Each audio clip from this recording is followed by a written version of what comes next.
et bonjour à tous, moi c'est Foxy.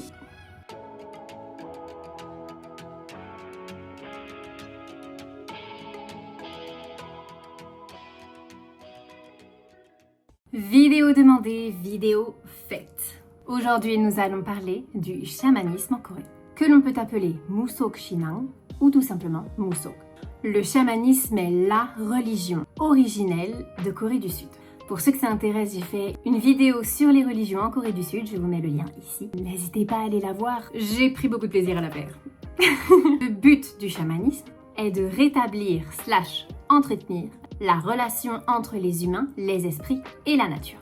La croyance globale est que le monde est habité d'esprits, que l'on appellera ici Shin, plus ou moins bons, ainsi que de nos ancêtres, qui influencent du coup notre vie humaine. Les pratiquants du chamanisme coréen, et surtout les représentants du chamanisme coréen, sont des chamans, comme vous vous en doutez, mais qu'on appelle plus particulièrement en Corée du Sud des mudang. Les mudang sont en grande partie du coup des femmes, mais on va aussi voir 5 à 10% de ces chamans qui seront des hommes et qu'on appellera des baksu. On reconnaît deux types de mudang. Il y a celles que l'on va nommer héréditaires, que l'on va appeler les sesemu, et pour lesquelles la fonction de chaman est transmise par la lignée, donc soit par la mère, la grand-mère ou encore une grand-tante, etc. C'est le chamanisme le plus courant dans les régions sud de la péninsule coréenne, soit le Jeolla, Gyeongsang ou encore Jeju. Malheureusement, le nombre de ces chamans héréditaires a diminué avec la modernisation et la perte des traditions régionales. Mais les chamans héréditaires jouissent d'une reconnaissance officielle comme patrimoine culturel immatériel dans des rituels comme le Jindo Shitkimgut, qui est un rituel de purification. Le deuxième type de chaman, que l'on appelle les Gangshinmu, seront des chamans initiés par un esprit, au travers notamment d'une possession. C'est ici la forme la plus répandue dans, vous l'aurez compris, le nord de la péninsule coréenne. Et on peut compter ici Séoul et Gyeonggi-do. Dans ce cas précis, la chamane va recevoir ce qu'on appelle un appel mystique.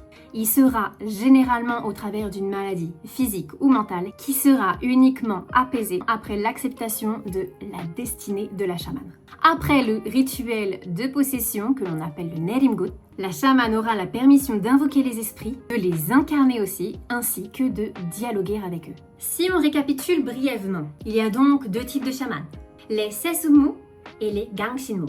Les sesemu, donc les chamans héréditaires, sont formés au travers de leur lignée familiale. Un membre de la famille va les initier au chamanisme. Elles sont donc plongées dans cette pratique depuis leur enfance. Tandis que les gangshinmu, donc les chamans initiés, sont appelés à un moment donné de leur vie par les esprits et acceptent ou non leur destinée. Cela est très important car ça va vraiment montrer deux pratiques totalement différentes du chamanisme. Les gangshinmu vont pratiquer des rituels, des transes, des possessions et des communications directes avec les esprits. C'est notamment ces chamans-là que vous allez voir vous faire des prédictions d'oracle, du tarot, du saju, etc.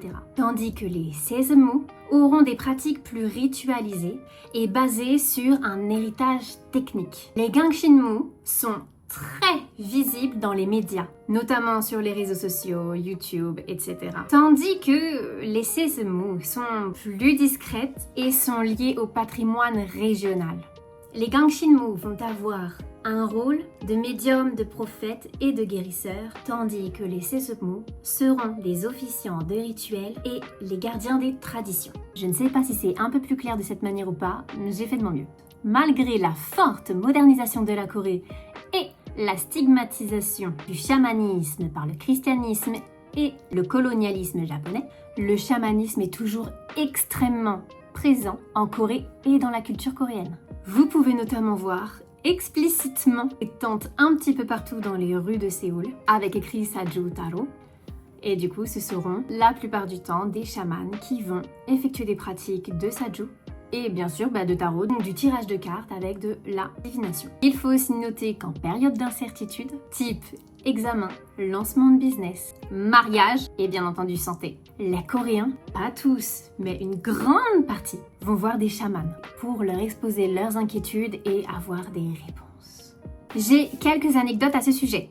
Oui, messieurs, dames, je l'ai rapidement cité, mais certaines mamans avant le mariage de leur cher et tendre enfant, vont se renseigner sur le parti en face. Généralement, ce sont les mamans des garçons qui font ça, mais elles vont prendre quelques renseignements sur la future mariée de manière très en soum-soum. Typiquement, oh, mais attends, quelle est ta date de naissance? Je m'en souviens plus. Des choses comme ça, vous savez, genre, oh, mais t'es née où déjà? Oh, oui, c'est vrai. Ah, mais il me semble que t'es née à cette heure-là, non? Ou des choses comme ça, vous voyez. Et avec ces informations, vont aller voir des chamans pour leur demander si le mariage est voué à l'échec ou non. Et à savoir que certaines le prennent tellement au sérieux que si la chamane dit que c'est un no-go, même un jour avant le mariage, elles se donnent le droit de l'annuler pour leur enfant. Autre anecdote, en soi, ça m'étonne pas franchement, mais il faut savoir que la pratique du chamanisme est très présente dans la politique. Alors bon, on dit que ce sont des rumeurs, etc. Fondées, infondées, je ne sais pas, il y a quand même certaines preuves qui ont été mises en évidence. Il y a 2 cas très connus, notamment la femme de l'ancien président Park Geun-hye ainsi que la femme du président sortant Yoon Suk-yeol. Si vous voulez une vidéo qui approfondit ces 2 cas, je vous la ferai avec très grand plaisir. Attention, étant donné l'ampleur que peut prendre le business des rituels, amour, chance, réussite, etc., beaucoup de chamans escroquent les personnes intéressées par les pratiques du chamanisme et notamment les étrangers. Car ils se mettent un petit peu dans, vous savez, cet esprit de show spectaculaire, on va prendre un maximum d'argent aux personnes qui n'y connaissent pas forcément grand-chose et bien sûr, ces escrocs vont profiter du désespoir de certaines personnes. Si vous voulez aller voir des chamans, faites très attention, renseignez-vous sur la popularité de ce chaman ainsi que sur son sérieux. Je vais finir cette vidéo en vous parlant d'une chose que j'adore particulièrement, mes recommandations dramas, films, programmes et chaînes YouTube si vous voulez en connaître un peu plus sur le chamanisme. Au niveau des dramas et films, vous pourrez retrouver le chamanisme très présent dans l'un de mes dramas préférés, The Moon Embracing the Sun. Alors celui-là, je connais l'OST par cœur. C'est un de mes dramas, mais vraiment de mon top 10. Il est incroyable, foncez le regarder. Vous pourrez aussi retrouver le chamanisme, mais beaucoup plus sombre, dans The Cursed, qui est incroyable. Vraiment. Vous avez aussi le Café Minamdang qui, du coup, va refléter tout cet aspect de business escroquerie autour du chamanisme. Mais c'est vachement cool. C'est un drama que je trouve vraiment très cool. C'est un bon moment. Allez le regarder. Je peux aussi vous recommander un drama que je viens tout juste de finir, qui est The Haunted Palace. Alors, je n'ai vu qu'avec des sous-titres anglais. Je sais pas s'il est disponible actuellement en France. En tout cas, il était disponible sur Netflix. Il est super. Je peux pas trop vous spoiler la chose, mais c'est basé sur le chamanisme. Voilà, vraiment. La dernière recommandation, je ne l'ai pas encore vue, car figurez-vous qu'en Corée, il n'existe pas de sous-titres à ce drama, autre que coréen je veux dire, et sincèrement, j'ai envie de regarder avec sous-titres parce que je ne veux pas perdre une miette de ce drama, mais c'est un film, attention, ici c'est un film, le film Pamyo, ou autrement dit, Exuma. Petite anecdote sur ce film, il y a une scène qui a été filmée représentant un rituel chamanique. Il se dirait que lors du tournage de cette scène, plusieurs personnes ont évacué le set car elles se sont senties empreintes d'une énergie extrêmement puissante et mystique et ont eu très peur et en sont parties. Et les autres qui sont restés ont confirmé les dires et ont bien dit que oui, le set était à ce moment-là extrêmement tendu et qu'on ressentait vraiment toute l'énergie du rituel. Ah oui, et petit ajout en voix off, accompagné du coup d'un extrait d'Exuma. Il s'avère aussi qu'il y avait des chamans présentes sur le set lors du rituel pour éviter tout débordement. Alors non pas tout débordement au niveau des acteurs, mais au niveau des esprits appelés. Pour faire en sorte que tout reste dans un cadre contrôlé, qu'il n'y ait pas une possession ou autre chose non voulue. Voilà. J'ai absolument envie de le voir. Il faut que je trouve une solution pour le regarder avec les sous-titres. Vous avez aussi des programmes télé et talk show. On va retrouver Differentiated Class. Ce sont des personnes qui sont considérées comme très cultivées en Corée, qui vont prendre le micro et discuter, avoir une discussion sur des sujets, sur des thématiques précises. Et celui-ci est basé du coup sur le chamanisme. Et les personnes discutent du chamanisme entre elles. Et le deuxième programme, j'en ai un petit peu parlé dans mes stories Instagram. Je n'ai vu que des extraits. Il faut absolument que je me mette à regarder ce programme car la saison 2 est sortie en février. J'ai du retard sur les deux. C'est Possessed Love. C'est un programme télé de rencontres amoureuses entre chamans. Oui, messieurs, dames.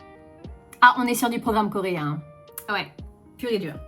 Et enfin, je vais vous citer quelques chaînes YouTube si vous voulez, comme je vous l'ai dit un petit peu plus tôt, en apprendre un peu plus sur le chamanisme. Vous avez la chaîne Sonyo-Bosal, la chaîne Kyakan Mudangdeul et la chaîne Shaman TV One. Voilà, c'est tout pour moi, c'est tout pour cette vidéo. S'il y a un aspect que vous souhaitez que j'aborde un peu plus en détail et plus en profondeur, notamment les anecdotes avec les femmes de président, ça serait trop cool. N'hésitez pas à me le dire en commentaire, n'hésitez pas à vous abonner, à liker, à commenter et à partager cette vidéo. Ça m'aide énormément pour l'algorithme et puis ça montre aussi que mes sujets vous intéressent. Je vous remercie d'avoir visionné et puis je vous dis à très bientôt.